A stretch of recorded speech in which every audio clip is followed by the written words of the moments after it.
Daily beloved brethren in Christ, loving greetings to you in the miraculous and marvelous name of our Lord and Savior Jesus Christ. Today, June 16th, 2025, Monday, Holy Trinity Church Ministries presents Daily Manna. Today's subject, firm and secure hope.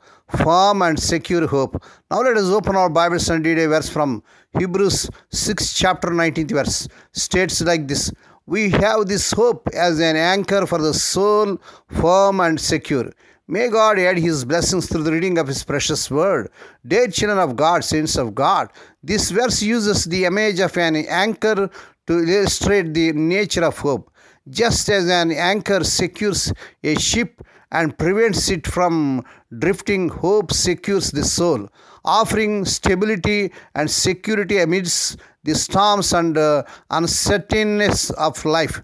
It's a hope that is both sure and steadfast, entering into the very presence of God behind the veil.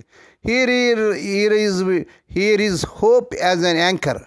Hope as an anchor. The verse highlights the stabilizing and securing function of hope, comparing it to an anchor that holds a ship steady in storm, firm and secure. This emphasizes the reliability and steadfastness of this hope, assuring believers that it will not fail them. This refers to the heavenly realm where our Lord Jesus, our forerunner, has entered. This suggests that our hope is not just a feeling, but a connection to the divine reality where Lord Christ has gone before us. Praise God. The inner security behind the veil. In the Old Testament tabernacle and temple, the veil separated the holy place from the most holy place, where God's presence resided. Lord Jesus' sacrifice tore this veil, opening the way for believers to approach God. Lord Jesus, as our forerunner, has steadily entered into the presence of God, paving the way for believers. Lord Jesus' role as high priest ensures ongoing access to God's grace and mercy. In essence, in Hebrews 6:19 verse encourages believers to hold on to their hope in Lord Christ, which acts as a firm and secure anchor for their souls, providing stability and access to God's presence. May God bless these few words. Now let us pray. Dear Heavenly Father, Holy Father, we thank Thee and praise Thee for this miraculous and marvelous morning that was given to us to come to Thee and to meditate upon Thy word. Bless those who are listening daily and regularly. Bless those who are sharing Thy word to their friends and beloved ones. Not only to hear, help them, Lord, to walk worthy according to the word of God.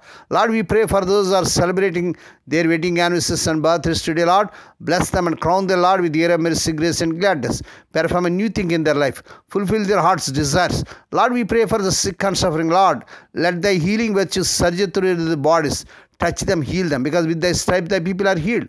We ask the Lord that this week the unemployed youth may be given employment beyond their eligibility. Lord, we pray, let the childless and couple of children, in the mighty name of our Lord Jesus Christ. Lord, we pray, let the unmarried youngsters get married in this month, they desire, in Lord Jesus' glorious name. Lord, we pray for those who are in great agony because of the loss of providence in their family.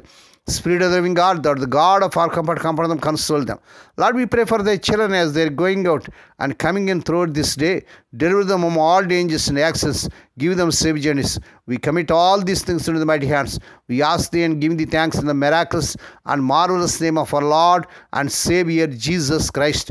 Amen. May the grace of our Lord Jesus Christ and the love of God and the fellowship of the Holy Spirit be with us all now and evermore. Amen.